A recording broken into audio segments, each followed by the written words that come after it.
Jó.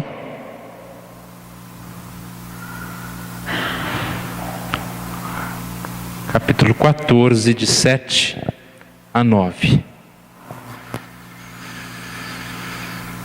Vou fazer essa leitura porque há esperança para a árvore, pois mesmo cortada, ainda se renovará, e não cessarão os seus rebentos.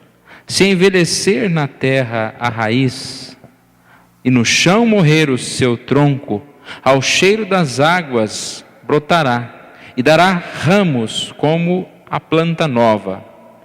O homem, porém, morre e fica prostrado. Expira o homem, e onde está? Como as águas do lago se evaporam, e o rio se esgota e seca, assim o homem se deita, e não se levanta, enquanto existirem os céus, não acordará, nem será despertado de seu sono. Que me encobristes na sepultura e me ocultastes até que a tua ira se fosse, e me pusestes um prazo e depois te lembrastes de mim. Morrendo o homem, porventura, tornará a viver? Todos os dias da minha luta esperaria, até que eu fosse substituído. Vamos orar mais uma vez, irmãos? Pai querido, nós te louvamos, agradecemos a Ti, ó Deus, por esta hora, ó Deus. Mais uma vez, lemos a Tua palavra e pedimos, ó Deus, que a Tua palavra seja para nós vida. Que o Senhor renove, ó Deus, a nossa esperança, a nossa alegria. O Senhor traga, ó Deus, a Tua paz aos nossos corações, ó Deus. Vivemos num mundo de tribulações, de problemas, mas sabemos que é neste mundo que o Teu amor vem sobre nós e o Teu Espírito renova a nossa esperança e nos dá alegria e nos dá paz. Que essa Tua paz venha inundar, ó Deus, este local, os nossos corações, ó Pai. Que o Teu Espírito, ó Deus, venha falar conosco. Oramos assim em nome de Jesus. Amém. Nós estamos falando das 7 virtudes celestiais. Estamos na 6ª, esperança. Tem uma frase que diz que a esperança é a última que morre. Mas eu quero dizer para vocês que a esperança não pode ser a última que morre. Porque a esperança que morre não é esperança. A esperança não deve morrer nunca. Nunca. É uma frase difícil de se dizer, né? Quando você encontra tantas pessoas desanimadas, pessoas que parecem que não estão levando a vida, mas deixando a vida levá-las, né? Pessoas que não vivem esperança, vivem desesperança, desesperados por todos os lados. E a gente poderia citar aqui uma lista enorme de problemas, mas todos nós sabemos quantas coisas vêm sobre nós em desesperança. Pensando nesse texto, eu lembrei de uma ilustração, talvez até conhecida, de um naufrágio. O homem, o náufrago, né, estava lá numa ilha deserta, sozinho, e começou a lutar. Aparentemente nada tirava dele a sua paciência.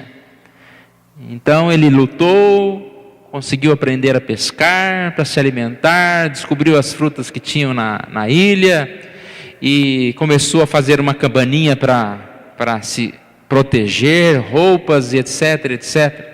Até que ele começou a desenvolver um projeto de uma casinha, construiu a sua casinha, e estava cada vez mais fortalecido. Um dia, não sei se a fogueira dele lá estava mal posicionada, né, o seu fogão de lenha, fez com que a sua casa pegasse fogo.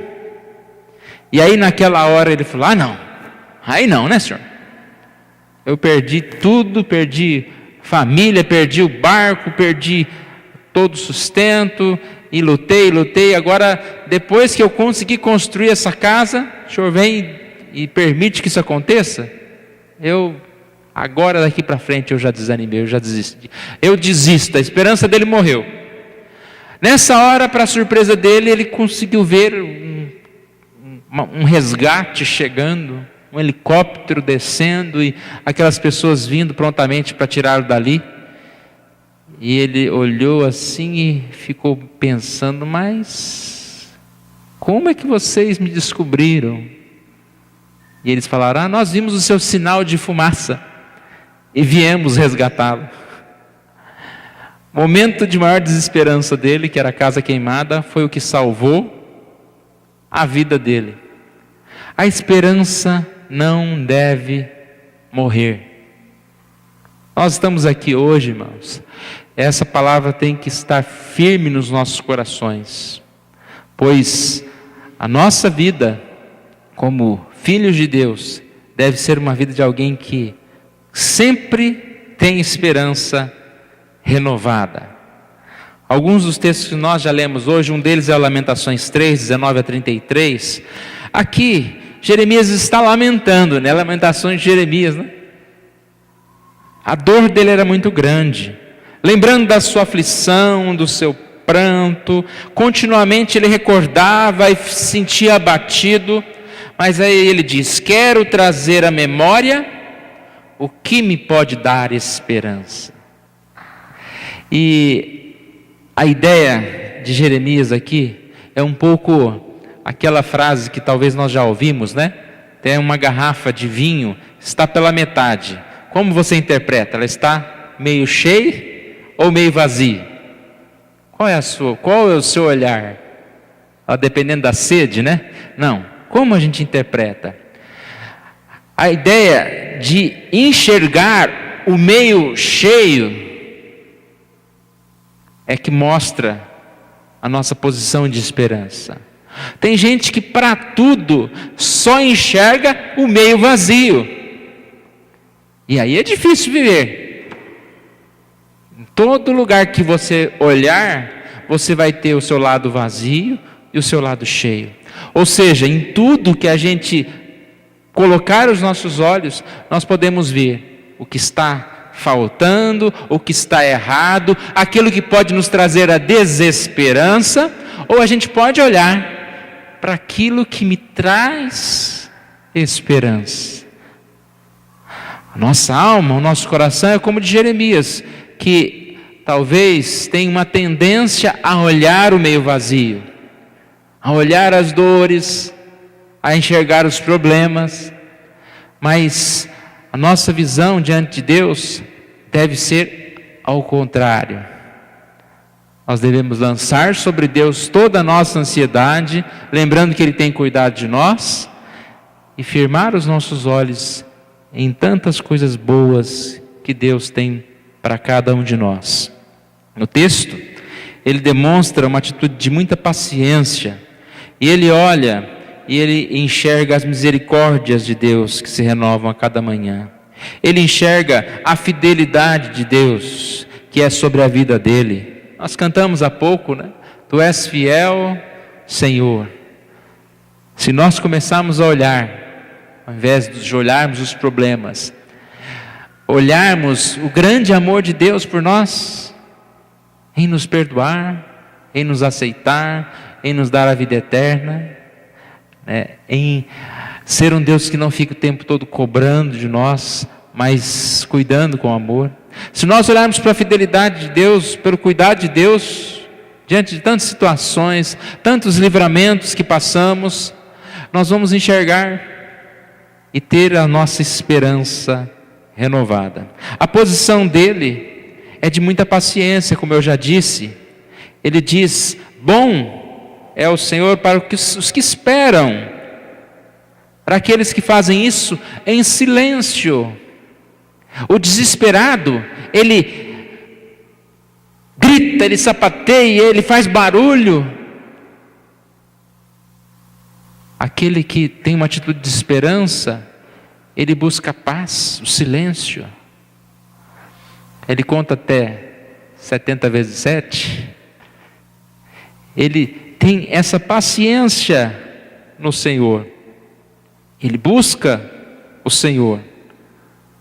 Salmo 62:5 diz: somente em Deus a minha alma espera, silenciosa, porque dele vem a minha esperança. O Senhor vem a minha esperança. O texto que nós lemos de Jó 14, tem uma música muito bonita, né, sobre esse versículo. É um texto muito, muito interessante para nós. Jó, nós sabemos a história de Jó, um homem que passou por muitas dificuldades, provações, perdeu também seus filhos, perdeu seus bens e passou por algo que eu creio que é o mais difícil da gente passar, que é enfermidade. Porque a gente perde algumas coisas, a gente vai se recompondo, né? Mas quando você não tem saúde para trabalhar, quando você não consegue se alimentar, quando você não consegue se locomover direito, as coisas vão ficando difíceis. E ele não tinha saúde alguma. E nesse texto, Jó está um pouco meditando na sua própria vida. Ele não perde a esperança. E ele fala sobre uma árvore que foi cortada. Não sei quantos já viram uma árvore que é cortada e depois acaba nascendo alguns brotos novos, ela se renova. Ele faz essa comparação. Na mente dele, mais à frente ele vai repetir sobre isso, na mente dele está a ressurreição. Então, Jó, ele entende que mesmo que se faltasse tudo, e se ele morresse, havia esperança. Aqui a gente tira duas coisas, talvez uma falha de interpretação de Jó, da sua vida, e uma coisa positiva. Qual seria essa falha de interpretação de Jó? Jó não tem mais esperança naquela vida. E como nós sabemos, como que foi o final da história de Jó? A saúde dele foi devolvida, os bens dele foram devolvidos, e ele não tinha mais essa esperança, tanto que ele está falando: ó Deus, acho que tá bom, o Senhor podia até me levar, porque aí eu vou morrer e eu vou ressuscitar. Então essa é a parte negativa, é a parte que podemos dizer falha nessa interpretação da vida de Jó, que é uma interpretação que nós temos muitas vezes. Talvez não com a vida, mas em relação a algumas situações, circunstâncias. Eu creio que nós desistimos fácil demais. Não vai dar certo, não vou fazer mais, não quero mais. Desistimos de trabalho, desistimos da família. Hoje está todo mundo desistindo da família, né? É um absurdo. Qualquer motivo é motivo de acreditar que não vai dar mais certo a família, que tem que separar, que tem isso, que tem aquilo. E assim, irmãos, nós vivemos numa falta de firmeza e de desesperança, né? Essa questão do descartável mesmo, tudo é descartável, não vai dar certo. E aí é a ideia de ampliar o problema. A gente olha para a garrafa e não vê nem meio vazio, a gente já vê vazio inteiro. Já viu? Tem aquele que vê meio cheio, tem aquele que vê meio vazio, e tem aquele que vê vazio. A garrafa está meio cheia, mas ele já vê vazio. Há tendência de ampliar os problemas. Nos falta crer no poder de Deus, irmãos. Porque como que o Senhor não irá resolver esses problemas que para nós são impossíveis? Nós conhecemos o Deus do impossível. Sabe aquela frase de que eu não sou dono do mundo, mas eu sou filho do dono? É verdade. Olha aí, peraí, você não é alguém, um qualquer, que não pode conseguir resolver alguns problemas. Lembre-se que você é dono não, né? Filho do dono do mundo. E você é alguém que Deus coloca neste mundo como mordomo, como servo dele, ele vai nos sustentar. Em muitas situações que nós achamos impossíveis, Deus muda o curso. Não é interessante o renovar? A gente aprende muito com a ideia do renovar. E renovar, por exemplo, um exemplo mais conhecido é do dormir e acordar no outro dia com uma força para trabalhar novamente. Mas esse renovar acontece durante o dia, muitas vezes. Tem hora que você fala, eu não aguento mais trabalhar, eu não aguento mais fazer aquilo. Faça uma pausa de 5 minutos para você ver o milagre de Deus. Aquela pausinha de 5 minutos para o café, ou seja, para alguma coisa. Parece que você volta novamente, agora não, vamos continuar. Mas às vezes, quando vem aquela canseira, aquele desânimo, você faz o quê? Você para e vai descansar mais 12 horas, né? Amanhã mais 45 minutos de trabalho. Não é assim. Se nós dermos uma pausa, 5, 10, 15 minutos, é aquela história do sono da tarde. Se você dormir 10, 15 minutos, é muito mais saudável do que dormir a tarde inteira. Você pega aquele, você está cansado, domingo assim, né? Olha que maldade. Domingo você está cansado, comeu. Deita 15 minutos e levanta para você ver. Como você vai levantar? Todo animado. É verdade, acontece isso. Mas às vezes você fica lá e deita tarde, resto da tarde, tem pesadelo, acorda não sabendo onde que está, né? Às vezes nós temos a tendência de ampliar os problemas. A saída está tão fácil, mas a gente, por não enxergar a saída, a gente desespera. E pelo contrário, né? Além de desesperar, a gente vai para o lado contrário, a gente erra o caminho. Vocês já viram a história do labirinto? A história não, um labirinto. Se você estiver dentro do labirinto, você não enxerga para onde vai. Mas se você estiver por cima, você vê facilmente a saída. Ou aqueles quadrinhos, né, de pensamentos, de passatempos. Você vai lá, coisa de criança fazer, né? Tem 3 saídas, 3 entradas, 3 saídas. Você vai lá, risca rapidamente e chega à saída. Por quê? Você está enxergando por cima, a visão por cima. Imagina se você estivesse lá dentro da revestinha, andando. Você ficava doido, né? Você ficava batendo nas paredes. Mas a gente consegue, com a ajuda de Deus. Deus está lá em cima, Ele vê tudo. Ele nos ajuda a sair. Então há esperança. Não olhar de forma exagerada, distorcida. A parte positiva do que Jó fez. Jó acreditou sempre na esperança. Isso é muito positivo na vida de Jó. Porque para nós, muito menos do que ele passou, já era o motivo da gente entrar em pânico e desespero. Ou, pelo menos, achar que não havia mais qualquer esperança. Qual foi essa questão positiva? Jó acreditava que mesmo se ele morresse, ele estaria ressuscitando. Ele tinha esperança na ressurreição. Ele tinha esperança que por mais difícil que fosse, ele poderia ter a sua esperança renovada.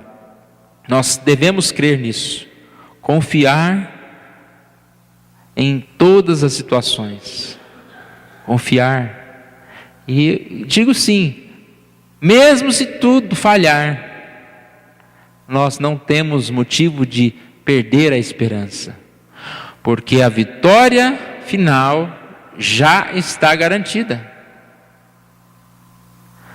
Você compara um time jogando, ele pode ter dificuldades, ele pode levar alguns gols, pancadas, mas se ele tiver a vitória garantida, pouco vai importar os problemas que ele passou na partida. Pouco vai importar. Vão importar as dificuldades que nós passamos nessa caminhada, quando a gente tiver a nossa vida nos céus. Portanto, nunca devemos perder a esperança. O outro texto que foi lido, 1 Pedro 1, de 3 a 8, ele diz, aqui Pedro está dando graças a Deus, pela misericórdia de Deus. Ele diz: Ele nos regenerou para uma esperança incorruptível, sem mácula, imarcessível, que não murcha, reservada nos céus para vós outros. Então ele fala sobre a salvação, sobre a vida eterna. Aí ele diz: nisto exultais, ou seja, sejam alegres. Vida de exultar, exultação. Seja alegre, embora no presente, por breve tempo, se necessário, sejais contristados por várias provações, mesmo passando por dificuldades. Exultais. Nisso exultais, confirmado o valor da vossa fé, muito mais preciosa do que ouro. E aí ele diz: exultais com alegria indizível, cheio de glória, porque nós temos esta salvação no Senhor. Eu creio que a gente tem dificuldade de pensar nos céus. E eu não estou dizendo que a gente deve viver nessa terra, não se importar com as conquistas, com as vitórias, com as derrotas. Não vou sentir mais dor porque um dia eu vou herdar os céus. Eu não estou dizendo isso. Eu estou dizendo que às vezes a gente deixa de ter essa visão da vida eterna. E já essa visão da vida eterna nos contagiar com esta alegria, como diz aqui, indizível, que não se pode contar, que não se pode dizer, não se pode mostrar com palavras como será essa alegria. Diante desta alegria, nós temos muito mais força e muito mais renovação da nossa esperança com o Senhor nos céus. Muito mais força e esperança nos dias que nós temos aqui, nesta terra. Portanto, irmãos, nós sabemos que as dificuldades existem. Se as dificuldades existem, elas não devem ser motivos para nós desistirmos. Sabemos que coisas boas acontecem também a todo tempo, mas as coisas boas que acontecem conosco também não devem ser motivo de nós esquecermos de Deus, de buscar a presença de Deus, de esperar em Deus. Porque essa esperança sim morre. Se a gente começa a acostumar com os prazeres, com as coisas boas desse mundo, e alimentar a nossa vida dessas coisas, quando essas nos faltar, nós vamos perder a esperança. Portanto, tendo as coisas, recebendo bênçãos, tudo que a gente tem, a gente não deve colocar o nosso coração nessas coisas, mas continuar com a nossa esperança na presença do Senhor, na vida eterna. Aquele homem que eu contei, essa ilustração, ele precisou perder sua casa, que se queimou para que ele pudesse ser salvo. Às vezes a gente precisa perder algumas coisas para começar a mais olhar para Deus, não para Deus nos achar com o nosso sinal de fumaça, mas para que a gente possa encontrar mais, para que a gente possa mais chegar aos céus, na presença do Senhor. Mas principalmente a gente precisa sempre buscar ao Senhor, buscar a presença de Deus. Quanto mais nós buscamos a presença de Deus, a nossa esperança é renovada. Então eu quero concluir dizendo que devemos buscar ao Senhor, o Deus de toda a esperança. 1 Pedro 3,15 diz: antes santificai a Cristo como Senhor em vosso coração, estando sempre preparados para responder a todo aquele que vos pedir razão da esperança que há em vós. Qual é a razão da esperança? Estar preparado para responder essa pergunta é poder dizer que a razão da minha esperança é o Senhor, é a presença do Senhor. E que nós possamos viver assim, irmãos.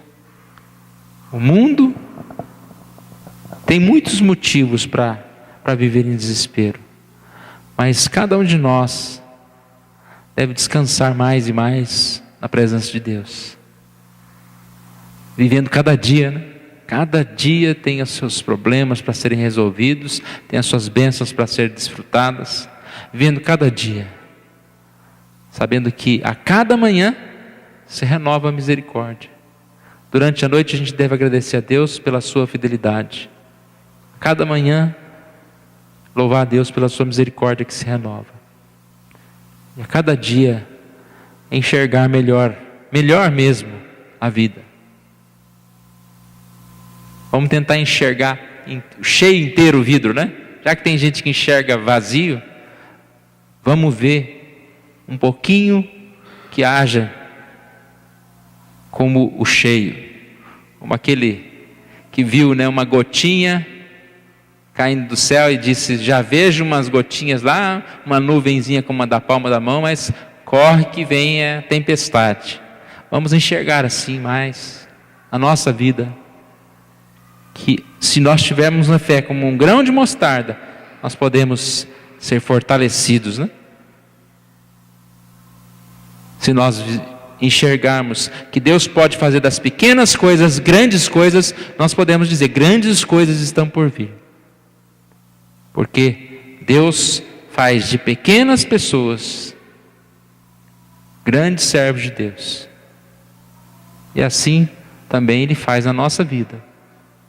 De alguém que por pouco quase me resvalaram os pés, mas eu busquei o Senhor e eu fui exaltado, fui levantado. Vamos ficar em pé, nós vamos orar, pedindo que Deus nos abençoe.